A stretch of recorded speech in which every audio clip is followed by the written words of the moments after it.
Revenant is bringing back some characters we haven't seen in a while. Characters that will bring some interesting implications to Fikrul's plans with the Echo. Welcome, Guardians. Today we discuss these mysteries.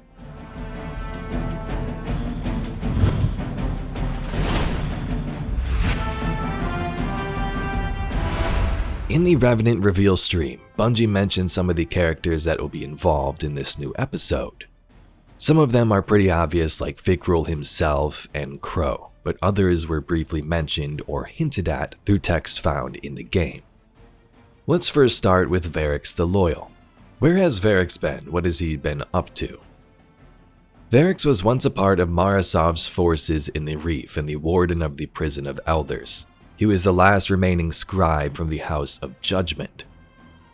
Around Forsaken, he became sort of corrupted by the talk of Aldrin and Fikrul, who would persuade Variks to think differently about his situation, and also how his people could return to glory one day. Because of this talk and thoughts, Variks triggered a prison riot and released all the inmates in the Prison of Elders, including Aldrin and the Scorned Barons.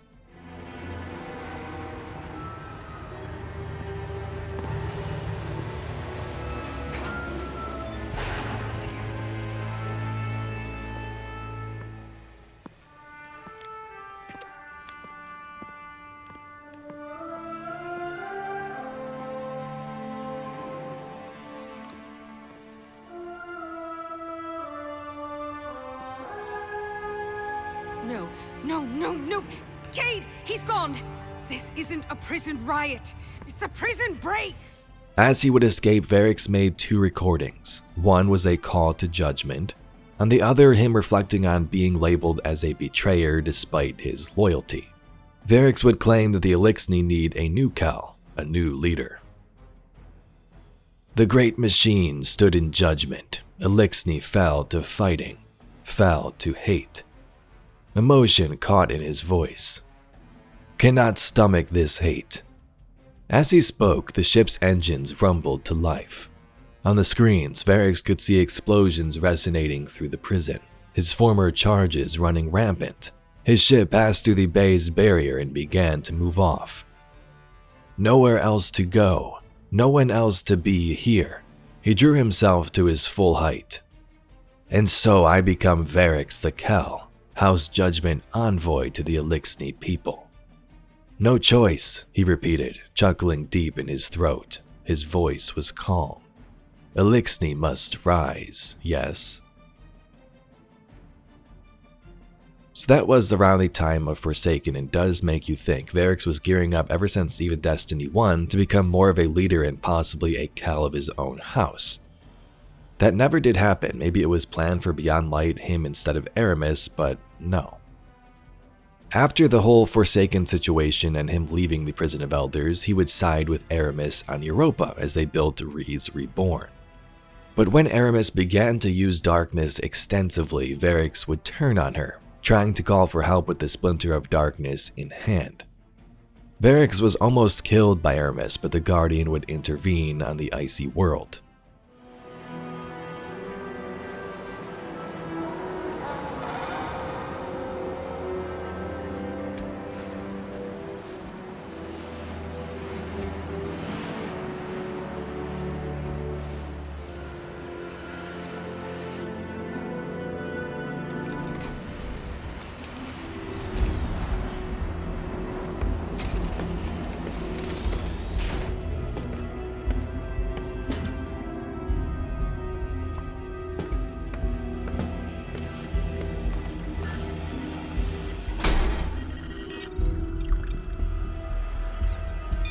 My friends, we are all in great danger. Earth, the great machine, Eliksni, and the human. Darkness walks among us. We are all in great danger. My kind must survive. Please, send help. There is not much time. What? Where?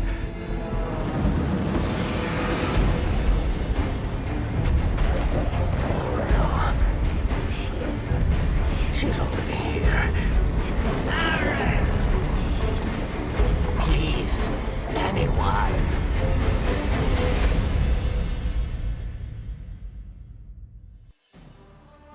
And since then, Varix has been assisting the House of Light, sending Eliksni refugees off-world when he can and providing valuable information.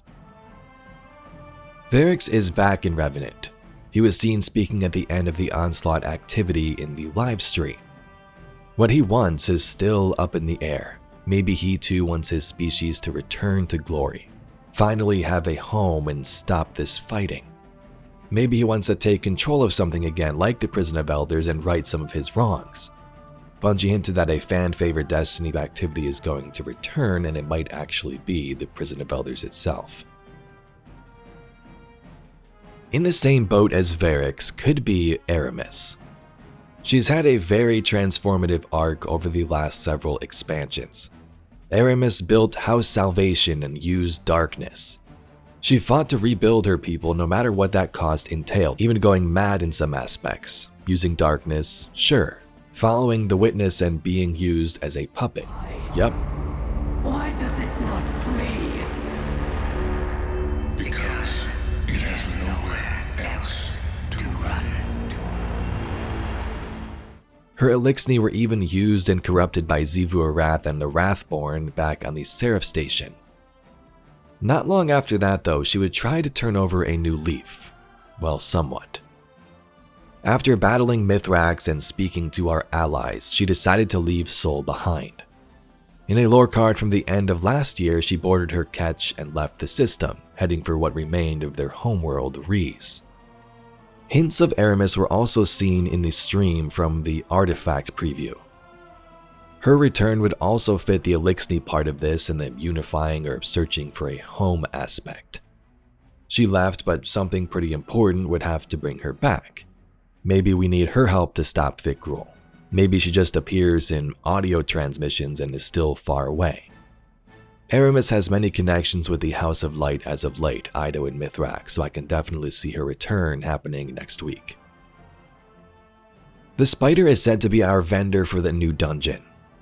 Beyond that, we don't know if he'll have a big role or any dialogue at all, but he could.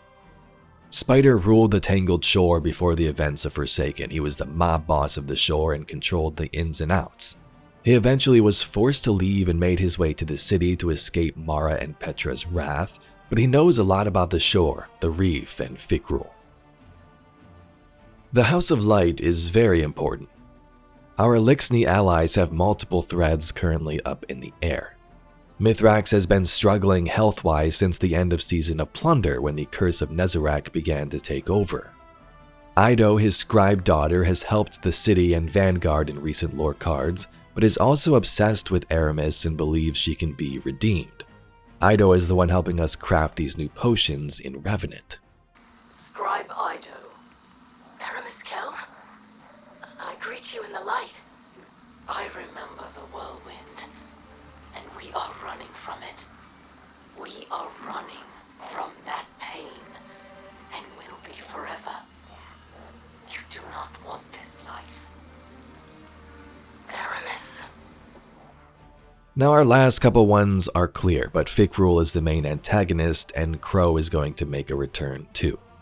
This time though, it's a little different. Crow is a member of the Hunter Vanguard, and it's been a couple of months since the end of the final shape, so we haven't got to see what that leadership role for him looks like yet, but we will see that soon as he tries to right some of these wrongs in his creation in Fikrul.